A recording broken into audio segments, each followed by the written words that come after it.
গত 18 অক্টোবর আমরা জুলাই জাতীয় সনদ সই করেছি।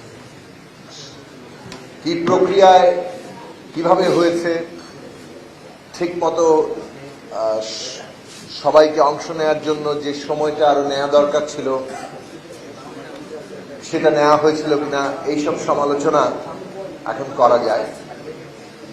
আগেও আমরা করেছি, আমরা সময় চেয়েছিলাম, সময় বর্ধিত করা হয়েছিল এবং সকলকে নিয়েই আমরা যদি স্বাক্ষরে যেতে পারতাম সেটাই কাঙ্ক্ষিত ছিল।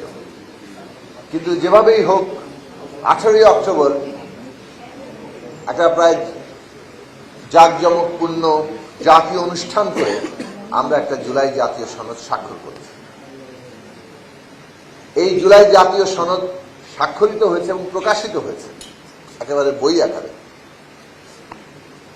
এই বইয়ের 84টি প্রস্তাব আছে এবং এই প্রস্তাবগুলোর মধ্যে অনেকগুলো প্রশ্নে রাজনৈতিক দলগুলো নোট অফ ডিসেন্ট আছে। আপনারা দেখলেই খেয়াল করবেন যে নোট অফ ডিসেন্ট আছে, কোন কোন রাজনৈতিক দল কিংবা কতটি রাজনৈতিক দল নোট অফ ডিসেন্ট দিয়েছে সেটার উল্লেখ আছে এবং প্রত্যেকটা ভিন্ন মতের নিচে লেখা আছে একটা নোট, প্রতিটির নিচে লেখা আছে অবশ্য কোনো রাজনৈতিক দল বা জোট তাদের নির্বাচনী ইশতেহারে উল্লেখপূর্বক যদি জনগণের ম্যান্ডেট লাভ করে তাহলে তারা সেই মতে ব্যবস্থা গ্রহণ করতে পারবে। তাহলে এই যে জুলাই জাতীয় সনদ, এইটাই গণভোটে যাওয়ার কথা। এইটা গণভোটে গিয়ে হ্যাঁ এবং না হবে। যদি সবাই হ্যাঁ বলে তাহলে এটা পুরোটাকেই হ্যাঁ বলে। পুরোটাকে হ্যাঁ বলা মানে কি? ঐকমত্যের অংশ তো সবাই ঐকমত্য। নোট অফ ডিসেন্টের অংশ কিভাবে বাস্তবায়ন হবে বলা হয়েছে, অর্থাৎ সংসদে যারা সংখ্যাগরিষ্ঠতা পাবে, ম্যান্ডেট পাবে, তাদের প্রস্তাবটা প্রাধান্য পাবে। সেখানে আলাপ আলোচনা হতে পারে, পরিস্থিতি যদি বদল ঘটে, কেউ যদি 2/3 সংখ্যাগরিষ্ঠতা না পায় তখন কম্প্রোমাইজ ফর্মে হবে। কিন্তু এটাই হচ্ছে গৃহীত পদ্ধতি। সর্বশেষ 15 অক্টোবর আমরা যখন আলোচনা করেছি সেখানে সবাই ছিলেন, এনসিপির প্রতিনিধিরাও ছিলেন, জামাত ইসলামী, বিএনপি এবং 30টি রাজনৈতিক দল, আমরা গণতন্ত্র মঞ্চ সহ। সেখানে সবাই শেষ পর্যন্ত এই জায়গায় এসছে যে সনদটা নোট অফ ডিসেন্ট সহই যাবে এবং তার ভিত্তিতেই হ্যাঁ না হবে। এখন স্বাক্ষর করার পরে বাস্তবায়নের যে পদ্ধতি, সেখানে এসে যখন সুপারিশ করলো ঐকমত্য কমিশন, তারা নোট অফ ডিসেন্ট এবং নোট অফ ডিসেন্ট কিভাবে মীমাংসা হবে সেই অংশটা বাদ রেখে আদেশে আমরা দেখলাম এই সনদকে উল্লেখ করা হয়েছে। এটা তারা তো করতে পারেন না। পারেন কি? কোনোভাবেই কি এটা গ্রহণ করা সম্ভব? এটা তো সাইন ডকুমেন্ট, এটা তো কেউ চাইলেই বাতিল করে দিতে পারেন না। হ্যাঁ, ঐকমত্য কমিশন কেন সেটা বাদ দিয়ে প্রস্তাব করেছেন এই ব্যাখ্যাটা তারা নিশ্চয়ই দেবেন। এটা কি তাদের নিজেদের প্রস্তাব? সরকারের কাছে তারা প্রস্তাব করছেন যে কোনো নোট অফ ডিসেন্ট থাকার প্রয়োজন নাই? ঐকমত্য কমিশন আদৌ এটা করতে পারেন কিনা সেটা একটা গুরুতর প্রশ্ন। কারণ ঐকমত্য কমিশন নিজস্ব মতামত দেওয়ার জন্য এইখানে যদি তারা এইভাবে সিদ্ধান্তমূলক জায়গায় যান তাহলে তো আসলে রাজনৈতিক দলগুলোর সাথে আলোচনাটার কোনো কার্যকারিতা থাকে না। এখন আমরা কি এই যে নোট অফ ডিসেন্ট, আমাদের দলের পক্ষ থেকে প্রায় নোট অফ ডিসেন্ট নাই বললেই চলে, কিন্তু আমরা জানি যে অনেকগুলো দল নোট অফ ডিসেন্ট দিয়েছে এবং এর মধ্যে বিএনপির মতো দেশের অন্যতম প্রধান কিংবা বড় রাজনৈতিক দল, তাদেরই নোট অফ ডিসেন্ট বেশি। আমরা নোট অফ ডিসেন্ট চাইনি বলে, দেইনি বলে, আমরা এগুলো সবগুলো দাবির সাথে একমত বলে আমরা অন্য কারো অধিকার কেড়ে নিতে পারি না। এটা তো গণতন্ত্রের মধ্যে এটা চলে না। এইটা আমাদের মানতে হবে যে এই যে 5ই আগস্টের গণ অভ্যুত্থান, এটা একটা সম্মিলিত অভ্যুত্থান। এই অভ্যুত্থানের মধ্য দিয়ে আমরা সবাই মিলে একটা আকাঙ্ক্ষা তৈরি করেছি যে রাষ্ট্রটা বদলাবো। একটা কোনো রাজনৈতিক দল নির্ধারকভাবে সমস্ত রাষ্ট্র শক্তির উপরে, রাজনীতির উপরে কর্তৃত্ব কায়েম করেনি। রাষ্ট্রশক্তি এবং রাজনীতির উপরে একটা নির্ধারক দল কর্তৃত্ব কায়েম না করলে আপনি এককভাবে সিদ্ধান্ত গ্রহণ করতে পারেন না। কোনো অবস্থাতে চাপিয়ে যদি দেয়ও কোনো বৈপ্লবিক সংগ্রামে, শেষ পর্যন্ত সেটা টেকে কিনা সেটা একটা আলাদা প্রশ্ন। কিন্তু যে অবস্থায় আমরা ছিলাম, এটা তখন আলোচনা হতে পারত 5 থেকে 8 তারিখের মধ্যে। সেই আলোচনার দায়িত্ব ছাত্রদের হাতেই ছিল। রাজনৈতিক দলগুলো সিদ্ধান্ত নিয়ে ছাত্রদের হাতে দিয়েছে এবং তাদের দায়িত্ব ছিল সকলের সাথে কথা বলা।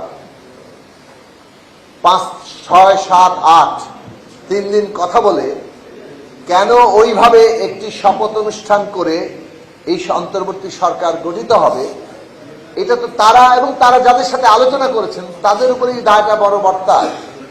কিন্তু 5, 6, 7, 8 যা করা যেত তা চাইলেই কিন্তু 1 বছর পরে রিক্রিয়েট করা যায় না। এইটা আমাদের রাজনৈতিকভাবে উপলব্ধি করা দরকার এবং আমরা সেটা যদি ঠিক মতো উপলব্ধি করি তাহলে আমাদের উচিত হবে আমরা যা সেটেল করেছি, যতটুকু ঐকমত্যে পৌঁছতে পেরেছি, সেগুলোকে আনসেটেল না করা, মানে ওগুলোকে আবারও কোনো অনিশ্চয়তার মধ্যে না ফেলা। জুলাই জাতীয় সনদ একটা সেটেলড ইস্যু এবং এইটা গণভোটে যাবে, সেটাও সেটেল হয়েছে।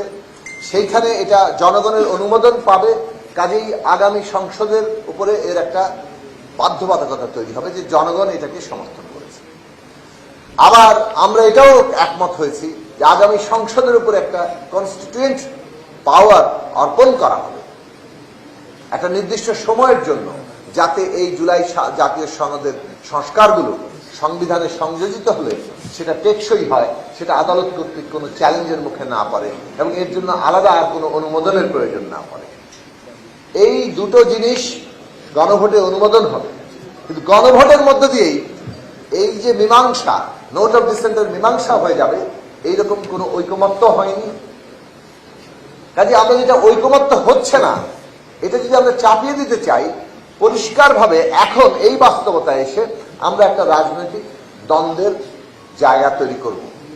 সেই দ্বন্দ্ব সংঘাতের রূপ নিতে পারে এবং সেটা আমাদের বর্তমান উত্তরণকে বাধাগ্রস্ত করতে পারে, নির্বাচনকে হুমকির মধ্যে ফেলতে পারে এবং সেই পরিস্থিতিতে অন্য কোনো শক্তি রাজনৈতিক ক্ষমতায় নিয়ন্ত্রণ নিতে পারে। এই প্রশ্নগুলো কেবল আশঙ্কা নয়, ভয় দেখিয়ে কোনো একটা কিছুর মধ্যে আমাদের ঢুকে যেতে হবে সেটার প্রশ্ন নয়। প্রশ্নটা হচ্ছে আমরা যা অর্জন করতে চাইছি সেই অর্জনটাকে আমরা এর চাইতে বেশি করতে পারছি। অনাস্থার জায়গা নিয়ে একটা প্রশ্ন আছে যে অমুক দল যদি যায়, সেই দল অনাস্থা, সেই দলের উপর আমাদের আস্থা নাই, তারা হয়তো এগুলো কিছু নাও করতে পারে।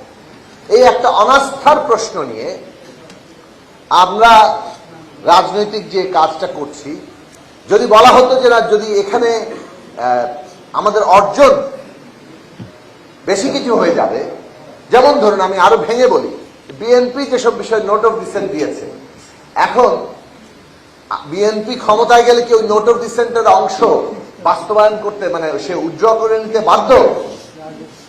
বাধ্য না, কিন্তু জনগণের কাছে তার কোনো নৈতিক দায় নেই। সে বলেছে আমি কিন্তু নোট অফ ডিসেন্ট দিয়েছি, আপনি যদি অনুমোদনও করেন, আমাকে আবার বিজয়ী করেছেন, তার মধ্যে আমারটাই বিজয়ী করলেন। মানে ব্যাপারটা কি দাঁড়ায়, ধরা যাক নোট অফ ডিসেন্ট ছাড়া এটা যদি জনগণ অনুমোদন করে ফেলে কিন্তু বিএনপি সেটার সাথে একমত না হয়, তাহলে বিএনপি আবার যদি নির্বাচনে জয়লাভ করে, যুক্তির খাতিরে বলছি, তাহলে তো তাদের, যেহেতু তারা নোট অফ ডিসেন্টের সাথেই আছে, সুতরাং তারা তো তাদের এই ম্যান্ডেট নিয়ে নোট অফ ডিসেন্ট সহই ওটা বাস্তবায়ন করবে। এই জায়গাগুলো আছে। এখন কেউ ভাবতে পারেন যে এইটার মধ্যে দিয়ে আমরা রাজনৈতিকভাবে আমাদের যে লক্ষ্য, আমরা নিজেরা এগিয়ে যাওয়া, সেটা করব।